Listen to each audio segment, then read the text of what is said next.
All right, we're going to go ahead and get started. Good morning, everyone. Thank you so much for joining us for this Carey Center Advocacy Roundtable with Kim Cochran at the Women's Foundation of Alabama. I just wanted to go over a few things quickly. If you notice that I am breathing heavily, I did not just run a marathon, unfortunately. I am slowly getting over COVID, so I apologize for the weird gaps in my sentences while I'm talking. That is why. So thank you so much for understanding there. So again, thank you. I see so many new faces. And for those of you who don't know who we are the Carey Center's nonprofit affiliate program.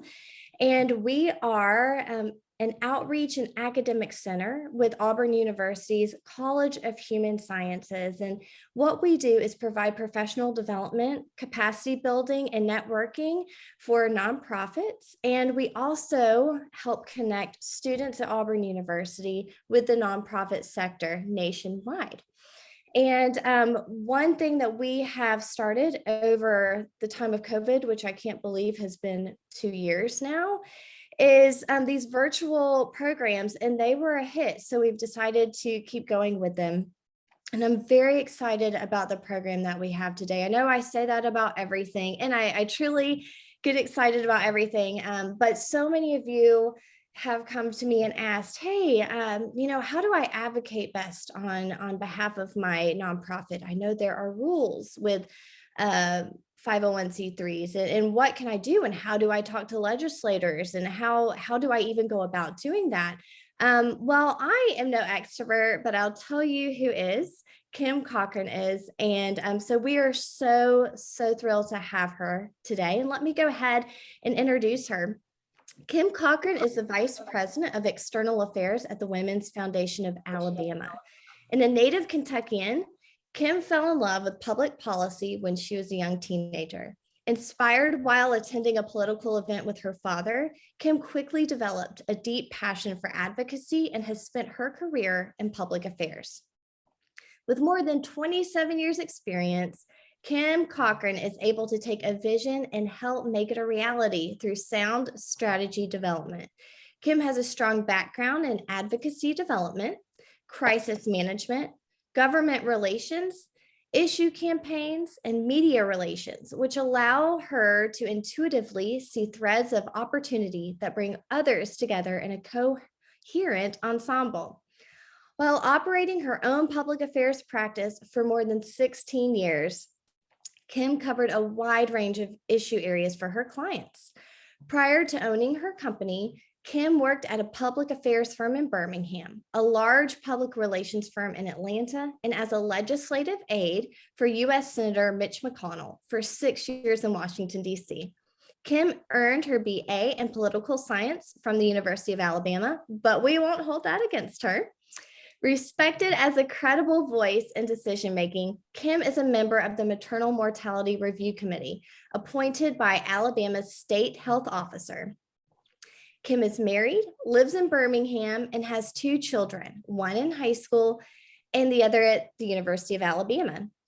Kim enjoys spending her free time with her family, and we are beyond thrilled to have her today. So Kim, thank you so much for joining us, and we are ready to learn.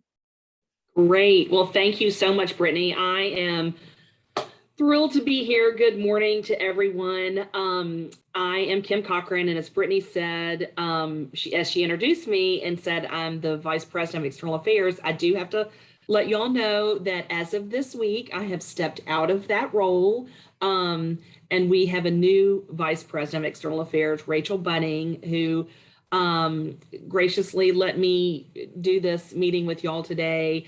And I am going to be heading up a new division with the Women's Foundation of Alabama in the Alliance Development world. So still so excited to be here. And since Brittany mentioned I am from Kentucky, I got to give a big shout out to y'all over that huge win over UK last weekend. I might be a native Kentuckian, but I'm a Louisville fan. So I was screaming War Eagle the whole time.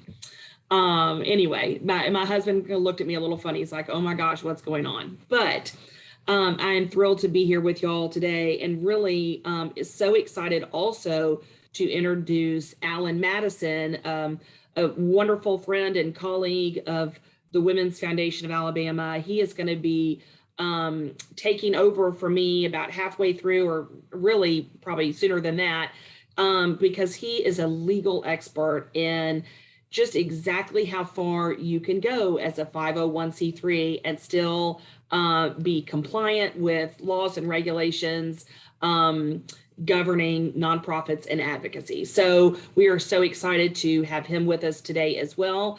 I'm going to briefly just kind of touch on who the Women's Foundation of Alabama is, give you some statistics, talk a little bit about our policy agenda, and then just really give you some tips and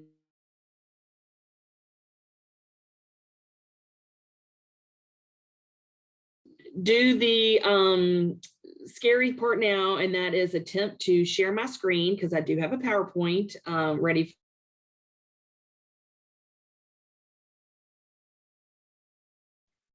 All right, everyone. I think Kim froze for a second, and I am trying to see if we can get her back.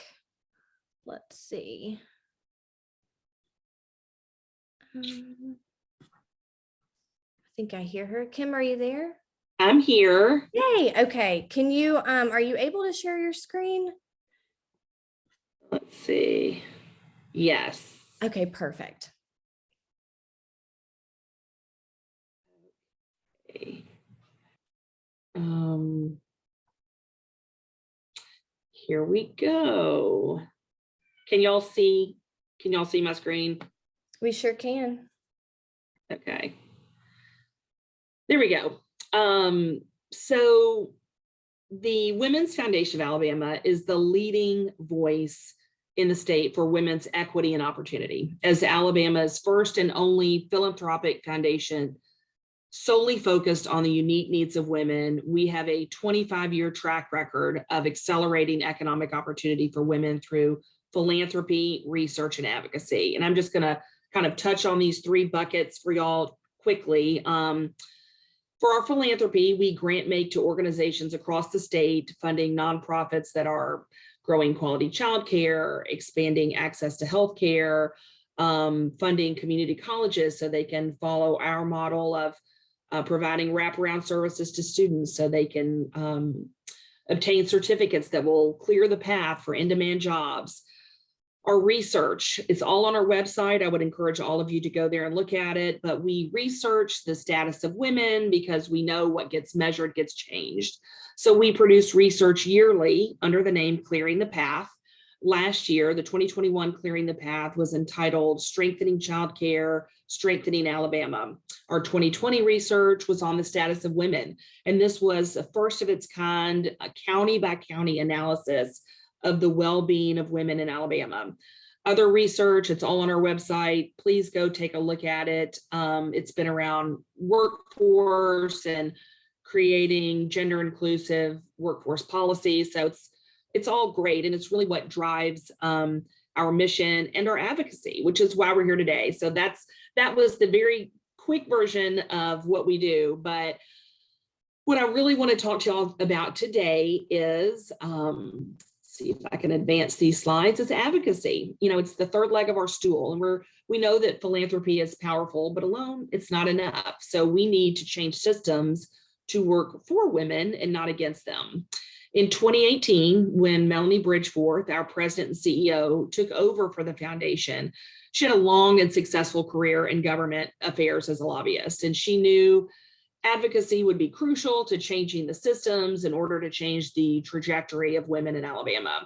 So she and our board activated a 3-year strategic plan, which included formally engaging in public policy advocacy to really help shape change for women. So I'm going to give you a high-level overview of our advocacy agenda. And because I know all of you are here to learn important tips on advocacy, I want to give you some basic but important thoughts on how to advocate. So when Melanie came on board, let's see if I can advance my slides again. She knew we would need data. She knew we would need the what, or the why behind the what. So if your organization is just starting the advocacy journey, I would encourage you to begin with data in order to develop your agenda. Data tells a story. And here is our data. This is how we develop our policy agenda. The wage gap for women in Alabama overall is larger than for women across the United States. Alabama women earn only 73 cents to the dollar for every dollar a man earns. For Black women, it's 58.5 cents. And for Latin women, it's 48.8 cents for every dollar earned by a white man. And if the current trend continues, Alabama women will not reach pay equity until 2089. Women are also the breadwinners for their families, meaning they earn at least 40% of the income for their family. 52% of households with children under 18 rely on a mother to be a breadwinner. And the share of Alabama women who are breadwinners is 74% in our state. Childcare. The annual cost of childcare for an infant under 12 months old in Alabama is nearly $6,000. That's close to 17% of women's median earnings. And in 2017, there were almost 2,500 infant deaths and over 100 pregnancy-related deaths in Alabama. This is something that needs to change in our state. We have the third highest maternal mortality rate in the country. And as Brittany mentioned, I sit on the Maternal Mortality Review Committee for the state. So we are trying to change that narrative for women. And then, of course, of the 22 members of the governor's cabinet, only 7 are women. Out of the 140 members of the Alabama legislature, only 22 are women. That's just under 16%. And women are really underrepresented in local government as well. Only 25% across the state serve as county commissioners, making up only 7% of the 67 Alabama county commissions. And we also know, and I neglected to put the statistic on here, that if we were to raise Alabama's labor participation rate for women just to the national average, we would cut the poverty rate for women by half and add more than 80,000 women to the workforce. That's a pretty startling statistic. So all of those data points really are why we developed our agenda the way we did, to focus on pay equity and healthcare access and inclusive workforce development and quality childcare, because the data is telling us that is what we need in Alabama. So our 2022 Agenda for Women urges Alabama lawmakers to advance equity through inclusive workforce development, access to quality childcare, equitable wages, and access to healthcare. These are common sense policy solutions that champion economic opportunity through critical workplace supports and access to healthcare, and it will really shift the paradigm for women. So I've given you the statistics, what we are looking for this year in terms of our agenda is for equal pay. We were part of, and I think I showed the picture earlier, we were part of passing the historic legislation in 2019 that gave Alabama its first equal pay statute, the Clark-Figures Equal Pay Bill. And so this year, we know we want to strengthen that bill. So we are hoping to pass a legislative appointment of a commission to study kind of wage disparities and where we might be able to strengthen that statute. For our education and workforce training, we are eager to continue to scale our initiatives that we have with community colleges around the state that provide wraparound services for their students, things like transportation and childcare, coaching, all to help women who are in these community colleges earn a certificate that puts them in an in-demand job. So we will be asking the state for an increase in our appropriations so we can continue to scale this model because it's successful. We know it works. And this is a great example of a public-private partnership because we are putting state dollars in with private foundation dollars to really scale this initiative around the state.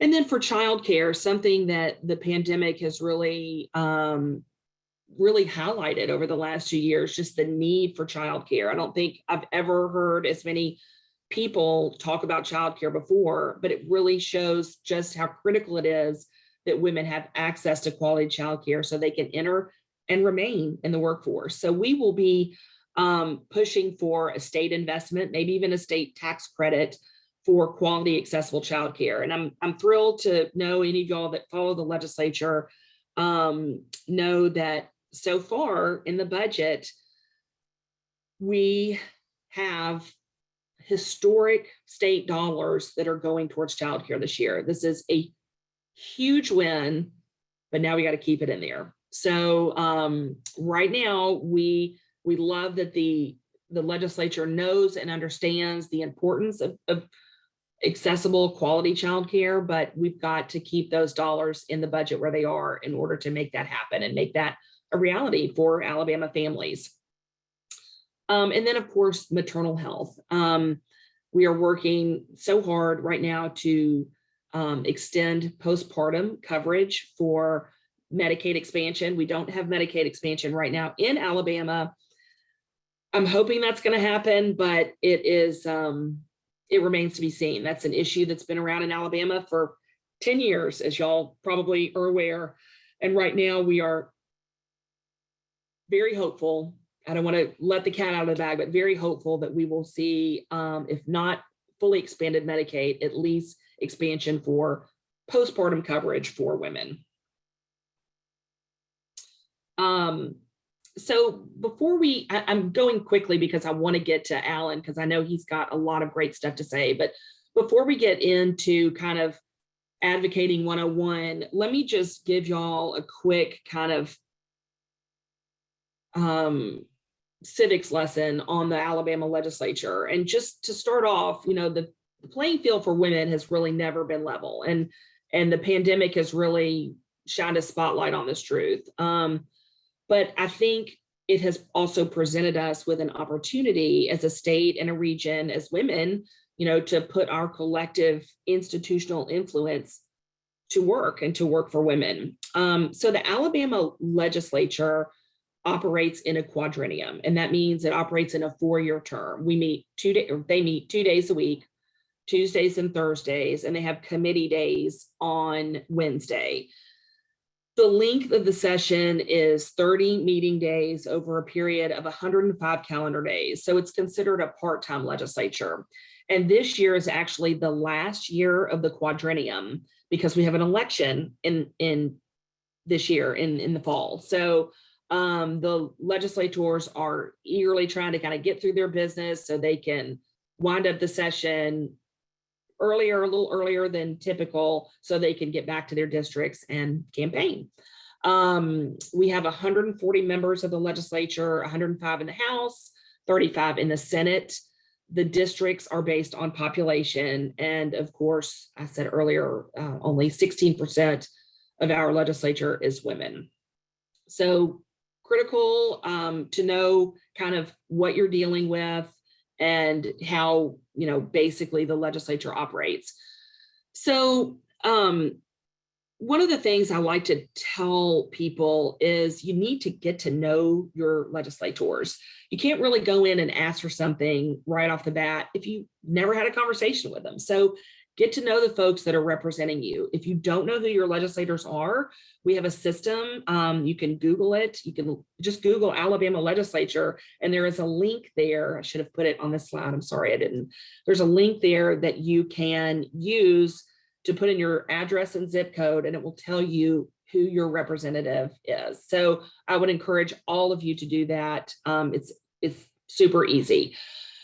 So call them, introduce yourself, tell them you're a constituent, position yourself as an expert, follow them on social media. These are all great ways to kind of get to know them and then for them to get to know you. Make sure that they know that you are an expert in your field, that you can provide them with information and facts, but always be brief, because for every person that reaches out to them, there are thousands more behind that are eagerly waiting to shake hands and send that email and talk to them about their own issues. So just know that there's a lot of people clamoring to get legislators, feedback and time in front of them. So you're one of many. Always also ask them, how can you help? I mean, these are, excuse me, part-time elected officials. They are not experts on everything, and they will tell you, hey, I don't know anything about this, but I'm glad to know you, Kim Cochran, and that you're a mom and you're an expert on childcare. So just regularly ask them, what kind of information are you looking for, or can I provide that could sway them on your opinion? Setting a meeting with legislators, so not hard to do. Think of it as setting any business meeting. I would encourage you to meet them in the district. That way they know where you live. You might find a little something in common. You might go to church together, or you might see the same pharmacist, anything like that. But always good for them to see you in their home district. Plus, at the State House, it is super hard to get their attention. They've got a lot going on. They're on the floor all the time. There's other constituents there and lobbyists who are, again, struggling to kind of grab their attention and hold their attention on whatever issue that they have. Call the office beforehand, identify yourself, tell them what you want to meet about, be very brief. And then I always encourage people to prepare a one-pager. And Allen, I'm sure will talk about that when he does his part in a few minutes, but this is something that's a great resource for legislators to have. It can be an overview of your issue, and you can leave it behind after the meeting. We call it a leave behind or a one-pager. One important tip, don't forget to put your name and your contact information on there, because if that issue is coming up on the floor, or that other folks are going to be reaching out to that member about that issue, they're going to want to be able to have access to your information if they have additional questions on that. Let's see. So when you get in front of them, it's always good, as I mentioned a few minutes ago, to be brief. They don't have a lot of time, but if you can share a personal story or an experience, that's always important, because people tend to remember those stories rather than, other facts and figures that you give them. That's what your one-pager's for. Your one-pager's for your data, your facts, your graphs, your charts. But in person, when you're in front of a legislator, great to share a story. Also, using the media. If you've got an issue that has a huge groundswell in North Alabama, and you've got contact with reporters in that area, great to go ahead and be proactive and talk to the media. Hey, we're going to meet with the Speaker of the House today, and we're going to be talking to him about this, this, and this, and just wanted to give you a heads up about it. This is something that's important to the folks in North Alabama, and so we thought you would want to know as well. The media can be a great tool to kind of help advance your issue. Certainly identifying local champions or natural allies. The more that these legislators hear from people in their own district who are interested in an issue, the better it is for your cause or your issue. And then certainly social media is another great way to really to let folks kind of in on what you're interested in and where you're going and why you're talking to them. And then this is another one. I hope it doesn't come across the wrong way, but know when to back off. If you, if you keep hammering at a legislator and he or she is just not coming around to your position, it's okay to take a step back and say, I'm sorry that we are disagreeing on this. I'd love to continue the conversation, maybe out of session or at another time, or maybe we can have a longer meeting in the summer when you're out of session. That would be great. It's the session is short, it's very busy, and as I said, people are always trying to grab these legislators to tell them a million different things. So if you just don't seem to be getting through, that's okay. It takes on average like 8 years to pass a bill. So that is not something to, be upset about. It's just a time to back off, reassess, get your campaign plan going, maybe tweak some things, and then take another run at it a few months later.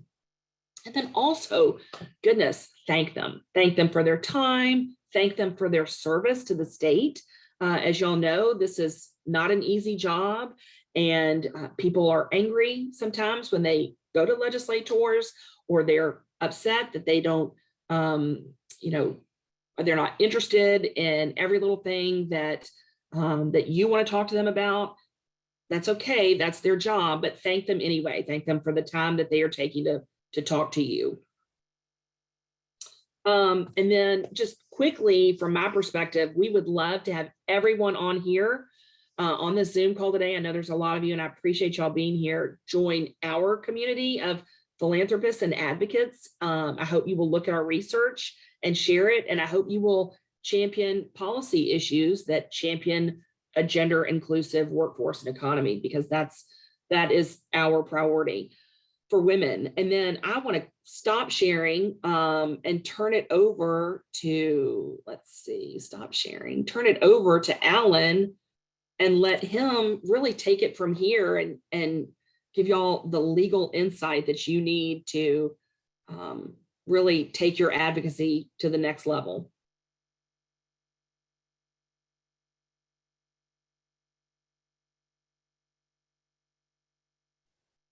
Allen, I think you're on mute. Yeah, I was just looking for the button. Thank you, Kim, and thank you all for joining today. I really appreciate it, and looking forward to having the opportunity to talk and join with you all. As Kim mentioned, so I'm Allen Mattison. I'm a lawyer that works with the Women's Foundation, and with all I do all day is work with nonprofit groups on this type of stuff, of figuring out how do nonprofits get to do advocacy activity. It's something I really love and love helping groups to do. And so what we wanted to talk about when Kim and Felicia and I were talking about this session is how to dispel some of the myths and fears that people have naturally about what can C3s do, what can our organizations do in terms of advocating for good policies. I think that often people they know that there's rules, right? Everyone knows that there are rules about lobbying and getting involved in elections and stuff. And if you don't know exactly where the line is, you're going to be afraid to get up close to the line. You're going to be like, oh, that smells like the kind of thing I'm not supposed to be doing, so I better stop here so that my funders don't get upset with me, so I don't get in trouble. And what it winds up being is people don't get their toes up to the line because they don't know where that line is. And if you don't know where the line is, you're going to hang way back out of too much caution. And so what winds up happening is groups don't do all the work that they could be doing to advocate for their issues. So what we're going to talk about is the extent to which lobbying is okay for 501c3s and how to use the different types of money that you get as effectively and strategically as possible. And then, talk about a couple of examples of how groups can do this in a really easy, safe way. I will share all of the slides with everyone. I sent, there's a fact sheet that we will send around. Either Brittany can share it now, or we can just send it out to everyone who registers so that you've got a little handy cheat sheet to sort of walk your, to remind you of what we discussed today. But the most important thing I want to say is ask questions, either come off of mute or ask questions in the chat box. If there's anything that I say that is unclear, it's probably, if it's unclear to you and you're wondering about it, it's because I didn't explain it well. And so there's probably 5 other people on the call who will really appreciate you asking that question. So please don't be shy. The basic issue here is that there's 2 different types of 501c3 organizations. The types that most of the folks on this call are from are what are called public charities. And that includes the Women's Foundation of Alabama as a public charity, even though it has the word foundation in the name, it's a public charity. And that's because it gets money from a whole lot of different sources. The difference between a public charity and a private foundation is a public charity raises money from all different sorts of people, gets money from foundation grants, it might get money from government, from Girl Scout cookie sales. There's all different ways that you can raise money as a public charity. But the idea is you're getting money from a lot of different sources. And because your money is coming from all these different sources, the IRS says it's probably not a scam, right? Because if all these people are willing to support you, you're probably not a scam. So we're going to let you do a limited amount of lobbying. The other type of foundation is, the other type of C3 rather, is a private foundation. And they're just getting money from like one family, Bill and Melinda Gates. Well, they're now two families, whatever. But you know, the Bill and Melinda Gates Foundation gets money from Bill and Melinda Gates, and from their buddy Warren Buffett puts money in there too. But it's not fundraising from a broad variety of people. And because these foundations, the private foundations, aren't fundraising from a broad variety of people, they're restricted in how they can use their grants. So a lot of grants that they're going to give you are going to say, you can't use any of this money for lobbying. Or it might be under what's called the project grant rule that says, you can use some money for lobbying, but it's got to be very carefully circumscribed, things like that. So you need to be recognizing where the money is coming from. But the bottom line issue here is, as a public charity, your 501c3s, you're allowed to do lobbying. And we're going to talk about what the definition of lobbying is. There are actually two different sets of definitions of lobbying. I'm just going to talk about the set of definitions that's better for small to mid-sized organizations. And I'll circulate these slides, but if you're not sure which set of definitions to use, there's one that's called the Section 501H rules. Those are the better definitions to use. You can just check on your Form 990 to see which set of definitions to use. The key thing here is that you don't want to confuse the fact that you know Alabama lobbying rules with the IRS rules. The IRS rules and the Alabama lobbying laws are totally different. And so the most important difference is that under Alabama law, all that's required is registration and reporting. It doesn't have any limits on how much you can spend on lobbying. Whereas the IRS limits your amount of lobbying that you can spend, and your foundation grants might say, hey, don't use any money for lobbying. When the foundation grant says don't use any money for lobbying, they mean very specifically lobbying under these IRS rules. Alabama is a much broader definition of lobbying in one sense, because activities to influence the legislature and the executive branch are covered. Under the IRS rules that we're going to talk about in a second, it only covers attempts to influence legislation. And another way it's different is that under Alabama, it's only communications with legislators that are regulated. Whereas under the IRS rules cover grassroots lobbying too, as we'll discuss. So the bottom line is there's this weird sort of cognitive dissonance, right?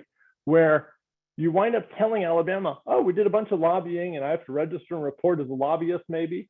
And then you turn around and tell your foundation funders, or you tell the IRS, no, we didn't do any lobbying at all.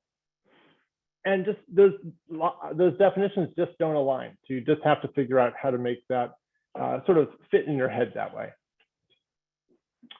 On the spectrum of money, you're probably getting money from a lot of different sources. The money that you get from the government, in some ways, is kind of plentiful, but it comes with a lot of stringent advocacy restrictions. On the other end of the spectrum, you've got individual money from individual donors. There's no restrictions on it. You can do as much lobbying as you want with their money under the IRS rules, under the IRS caps. And then the foundation grants are sort of in the middle. And we really need to pay attention when we get foundation grants to whether they're allowing us to lobby or not. But keep in mind, when you get that foundation money, you want to get your toes right up to the line and do as much advocacy as you can with the foundation grants without triggering the lobbying definitions. So what are those lobbying definitions? Well, they're looking at two different types of lobbying. There's what they call direct lobbying, which is what Kim was talking about earlier, going in to have a meeting maybe in Montgomery, maybe back in the home district and talking to a legislator about legislation, talking to a legislator about a bill you want them to pass, or a very specific amount of funding you want in the state budget, that's direct lobbying. Grassroots lobbying is when you're going out to the public and asking them to contact their legislators about a bill. So for direct lobbying, it's a communication directly with the legislator or their staff member that reflects a view on specific legislation. And the definition is important, but what I want people to think about is a communication is only going to be direct lobbying if it has all three of these elements. So what we can do is you can have a communication with the legislator, but if it's not about specific legislation, then that's just not lobbying. So I want people to feel comfortable understanding, and we'll talk about some examples of how it can arise. If you're talking to a legislator about the Department of Health regulation that they're gonna implement about childcare, that health department regulation isn't a piece of legislation, so it's not lobbying.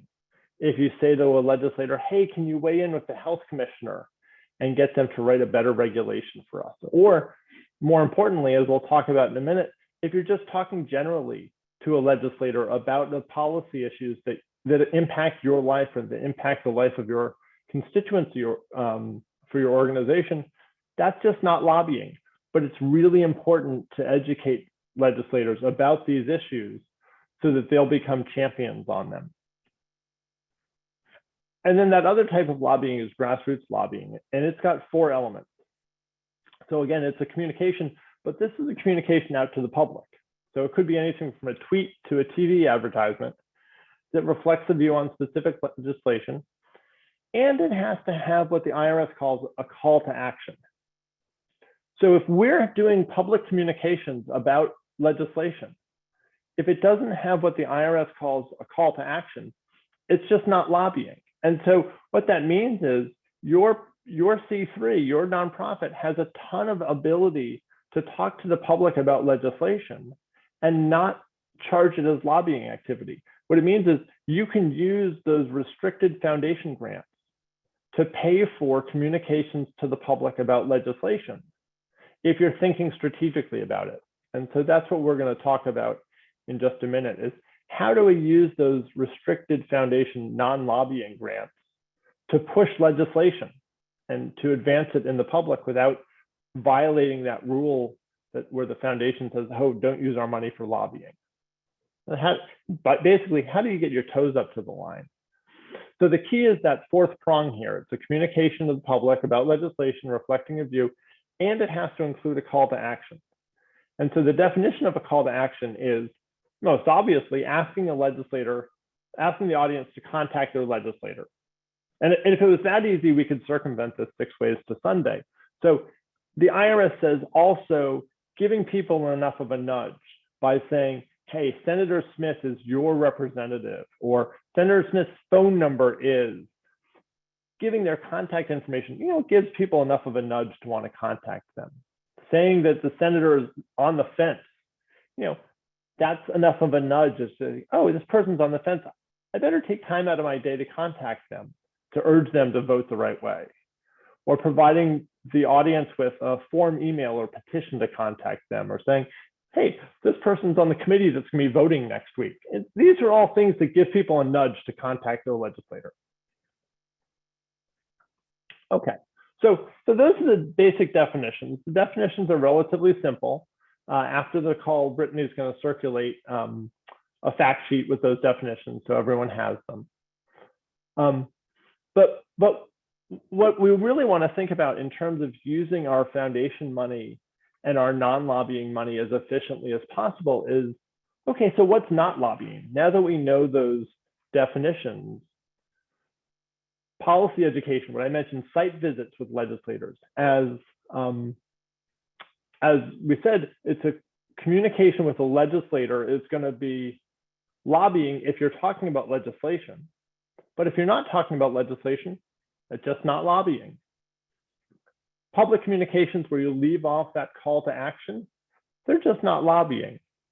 And then also testimony, if you're invited by a committee chair, is not lobbying under the IRS rules. And that can be a really great like a Willy Wonka golden ticket if you're invited by that committee chair, because you can use restricted foundation funds to testify or to bring people from your organization or who are touched by the legislation to testify on that bill. So the first example here that we mentioned is policy education and site visits with legislators. As Kim mentioned, the most important thing about doing advocacy is getting legislators to know the issue. And it's great when you can bring people into the legislator's office in Montgomery and you get a 15-minute meeting with them in the middle of session. Okay, terrific, right? You know, you get 15 minutes of their ear and you talk really fast and hopefully they listen to you. But if you can, out of session, you know, on a Monday or a Friday, or when session's over, as Kim mentioned during the summertime, bring legislators in. If you run a Head Start center, bring them into your early learning center, as this one in Decatur. Get them out. If you are an environmental organization, get them out to test water quality in streams. If you are, you can imagine whatever your organization does, get legislators into your organization to experience what your organization does. That story is what's going to stick with the legislator in their head when they go back into session and have to vote on a bill on your issue. And all of the time that you spend setting up that site visit, educating them about that issue, if you're not talking about legislation in that meeting, when you're getting them to play with the blocks with the kids, for example, that's all non-lobbying expense. All of the time you spend setting up that meeting at your Head Start, getting them to play with the kids, you use non-lobbying foundation dollars or non-lobbying government grant money, and you can really make an impact on those legislators and cement the stories that you want to tell, cement those stories in their mind. They'll find other people to talk about legislation with, or you can talk about legislation at another meeting when you don't have to invest so much time. But when you're trying to sell people to get them to learn about your issue and love your issue, just talk about them about the policy issues, not about legislation, and you can use non-lobbying dollars. The second example we wanted to talk about was public communication with no IRS call to action. So this fact sheet, for example, about House Bill 1, the Pregnant Workers Fairness Act, it's a fact sheet that talks about a bill, and as long as you distribute it broadly to the public, it doesn't have a call to action. This fact sheet says the legislature should pass House Bill 1. It says that the PWFA does all these great things for Alabama women. And then at the bottom of the second page, this is a one-pager that Kim mentioned, but it's actually a two-page one-pager. At the bottom of the page, it says, if you want to get involved, if you want to learn more, call so-and-so. Here's the email to sign up to get involved and get more information. They distributed this fact sheet broadly to the public. So it's a communication to the public that reflects a view on specific legislation, but there's no call to action. It doesn't say at the bottom of the fact sheet, call your legislator. So they were able to use non-lobbying dollars to print up these fact sheets, non-lobbying dollars on all the time they spent researching the fact sheets. And then later on, of course, when they had Lobby Day, as Kim mentioned, this was the leave behind at Lobby Day, that all of the advocates dropped off this fact sheet with legislators. But because they had first distributed it broadly to the public without having an IRS call to action on it, this was just a public education material that they could pay for with non-lobbying dollars when they created it. Here's another example of one of my favorite non-lobbying newspaper ads ever. I use this example in presentations that I do all around the country because it's so terrific. It gets the organization's right up to the line. It says, thanks Senator Reid for introducing the Healthy Food Financing Act. The bill was pending when Voices for Alabama's Children ran this ad. They ran it both in Montgomery and in Senator Reid's home district. But the bottom of the ad says, for more information, go to alavoices.org. It doesn't say, call Senator Reid and tell him thanks for voting yes. Because frankly, no one who reads the newspaper is going to pick up the newspaper, and just because it said in small print, call Senator Reid, no one's actually going to call Senator Reid. So they left off that IRS call to action, but it's a communication to the public, reflecting a view on specific legislation that was still pending, but it didn't have a call to action in the sense of the IRS call to action, so they could use non-lobbying dollars. The other thing I want to mention on this ad is Senator Reid wasn't up for re-election when they ran the ad. They ran the ad in March of an odd numbered year. So it was far from his election. C3s have to keep in mind that you can't be advocating for or against anybody's election. You can't get involved with candidates and supporting or opposing candidates. And they did this ad far from the election time. So it was totally safe for them. And the last thing I want to mention is this Willy Wonka golden ticket, right? That if you're invited by a committee chair to testify, it's all non-lobbying activity as long as you get a letter from the chair. The two issues are, it has to be a request from the committee itself. It can't be from some crazy backbencher who supports your idea. The IRS wants to make sure it's from people that only groups that have a valuable opinion and expertise are going to be invited with one of these letters. Now, it's easy to get one of these letters because it costs the committee chair nothing. And even if the committee chair is hostile to your position, they'll do it out of professional courtesy if one of their colleagues on the committee asks them to send you a letter. And the advice has to be available to everybody on the requesting body. It can't just be you and the committee chair sitting down to write legislation. You need to make the information available to everyone so that the whole committee can benefit from your expertise.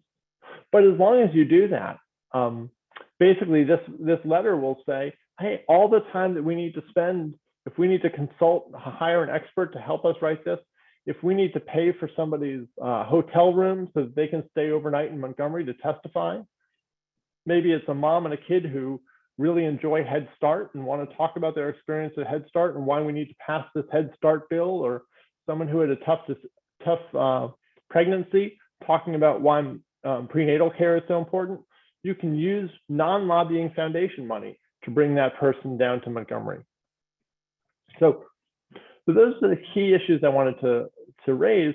What sort of questions do people have about that, or any misnomers that they might want to get dispelled, or questions about anything that they've heard about advocacy for C3s?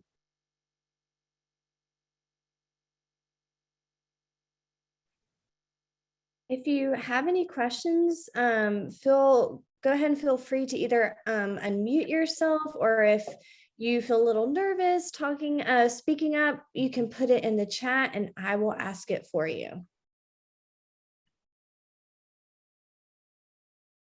This is great information, by the way. You're really breaking it down. This is awesome. I'll throw out a question for Allen that I feel like I know the answer to, but other people might just be thinking it. And you went over it, but I just want to kind of get you to reiterate it. So if I put out a fact sheet or a one-pager and it talks about a specific piece of legislation with a bill number, but there's not a call to action on it, then I could use non-lobbying dollars for that, correct? Yep, that's exactly right. And so I want to give an example of that, whether it's a fact sheet or any kind of communication. I've got an example here from Baltimore where there were some nonprofits working to push a bill for healthier drinks, healthier kids' meals, and making sure that water and milk was an option. And so Pastor Kevin Slayton wrote this op-ed. It was really written by the nonprofit folks up in Maryland, and Pastor Slayton put his name on it. And the op-ed says the city council should pass this bill on Monday.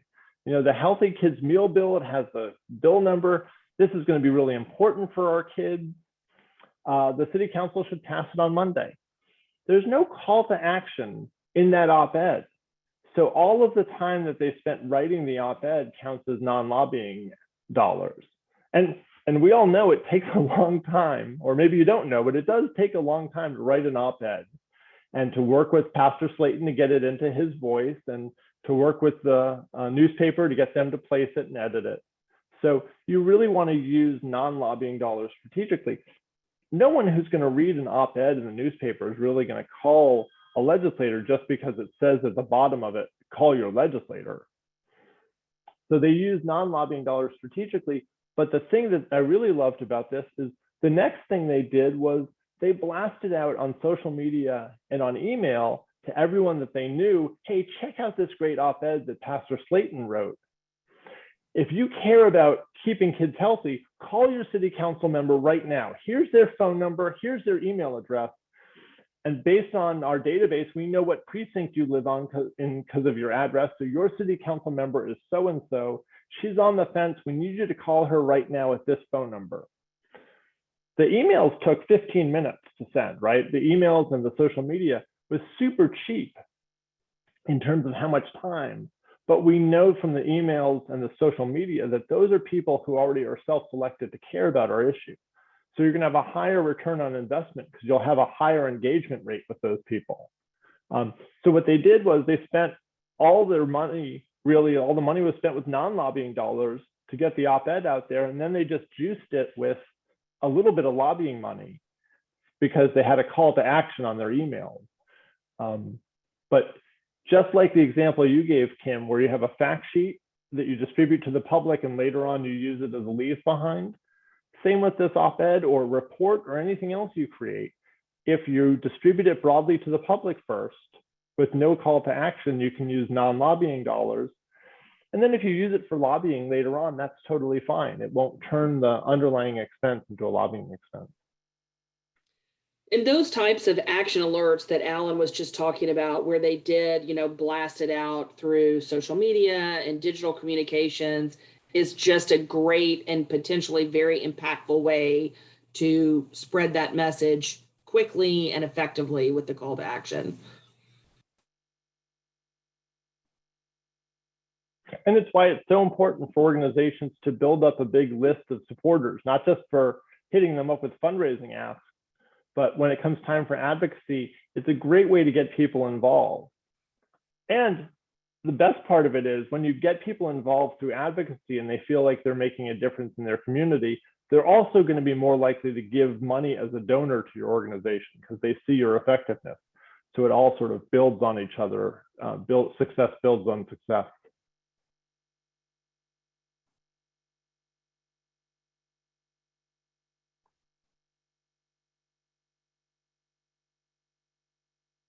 Well, Allen, I have heard your presentation numerous times, and I continue to love it and pay attention and take notes because it's so helpful to hear. And I appreciate you joining me today to do that. Well, I'm glad to help out. And as people have other questions, if there are things lingering on people's minds, shoot Kim or Brittany an email and we'll try to answer a bunch of questions that come in. And I just want to leave everyone with a challenge of go and whatever your organization is, try to figure out a time, a Monday or a Friday, to have a legislator come in and visit whatever it is that you do to help cement your organization in their mind, because that's really going to stick with your mission and your passion and your work is going to stick with them when they go back down to Montgomery. Yes, and to dovetail on that, just showing the picture of Senator Orr, who I don't know if anyone on this call is from Decatur, but he is your senator and a very important one. He chairs the budget committee. So snapping a picture like this and sending it out, just what Allen said, hugely important to cement that memory, not only in his mind, but in the minds of your supporters and people in that community that think, gosh, I'm gonna pay a little closer attention to Senator Orr. He's interested in childcare and early learning. That's something that I do, or that's something I'm interested in.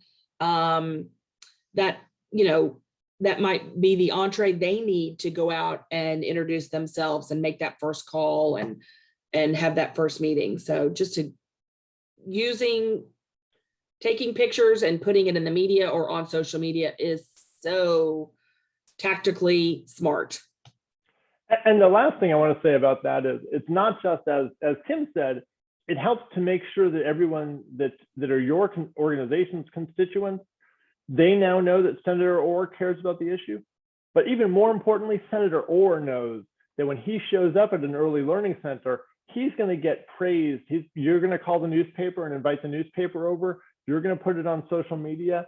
And so he knows that, hey, if I engage with the early learning folks, it's going to make me look good in the community because they're going to put it on social. They're going to call the press.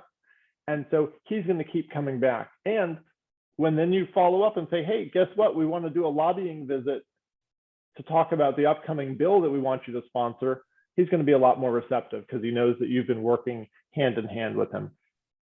Yes, exactly. And I got to say one more thing real quick.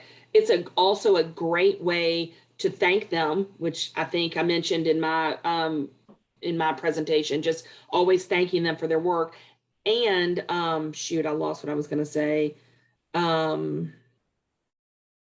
Well, I can't remember, but another opportunity to thank a legislator. I was going to add to that, Kim and Allen.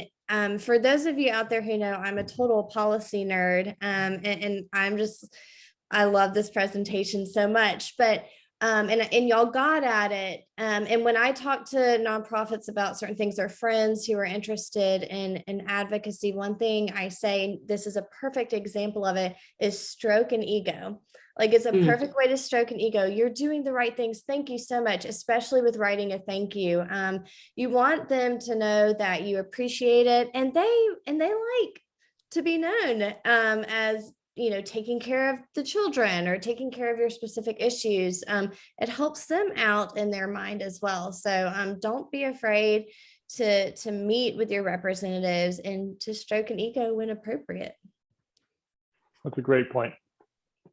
Did y'all have any thoughts to wrap up as we're almost at 11? Did anyone want to ask questions?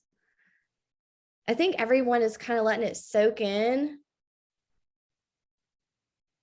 All right. Well, if Kim, Allen, did y'all have anything you wanted to say before I wrap it up? I just want to thank you all for inviting me. I really appreciated it. It was so great. I'm so glad that both of y'all were able to make it again, and everyone is saying thank you so much in the chat. May I say one thing, Brittany? I'm so sorry to interrupt, but I know yes, that please do. Probably 15 seconds. I am Felicia, also with the Women's Foundation of Alabama, and I direct our Women's Policy Institute, which has an open application period right now. So also on our website, if you're interested, we do a lot of what you heard today. We learn a lot about Alabama history and the legislature and how bills are made and how to advocate. You do not have to be in this space. You can be in corporate or healthcare or banking. You can be a student. We want anybody who is interested in advancing an agenda for women in Alabama to come and join us. It's a 40-hour experiential learning curriculum over about 5 months, non-partisan. So go to the website, Women's Policy Institute, and encourage your friends to apply. Thank you so much. Thank you for saying that. I was wondering if y'all were going to plug it. I was hoping that you were. So thank you so much, Felicia. And again, make sure that you check everything out. But for those of you who haven't followed the links in the chat, don't worry. I've got you covered. I will be following up with an email later. We will have fact sheets and all the information that you need from today's program, as well as I'll give you a little link on how to apply or learn more about the Women's Policy Institute. And for those of you who are new to our programming, thank you so much for joining. I hope that you see that we really are trying to meet the needs of nonprofits out there where you are. And if you have any suggestions on programming you want to see, I want you to let us know. You can join our nonprofit affiliate program. It's totally free to do at aub.ie/NPAAPP, and that was really fast, but I will follow up. I'll put it in the email so that you can join, because we want to make sure that you know more about what we have going on. And one last thing, go ahead and put February 3rd on your calendars. If you are in East Alabama or if you are in Georgia, we are having a mix and mingle at the Columbus Museum from 5 to 7 on February 3rd, and it is free to attend. This is an event where you just come, you have small bites and beverages and get to meet other nonprofits in the community. And then on February 16th, we will have Dr. Holly Cost, who is actually the former mayor of Montevallo. and she will be speaking on leadership through partnership. And that will be at the Auburn Chamber of Commerce. Again, I put everything, I overload you with information in the follow-up email, so you will have it. Yay, she's amazing. I think so too, Kim. I think so too. But again, thank you, Alan, and thank you, Kim and Felicia, and everyone for joining us. And we hope to see you all soon. Bye. Thanks, everyone. Feel better, Brittany. Thank you. Bye, y'all.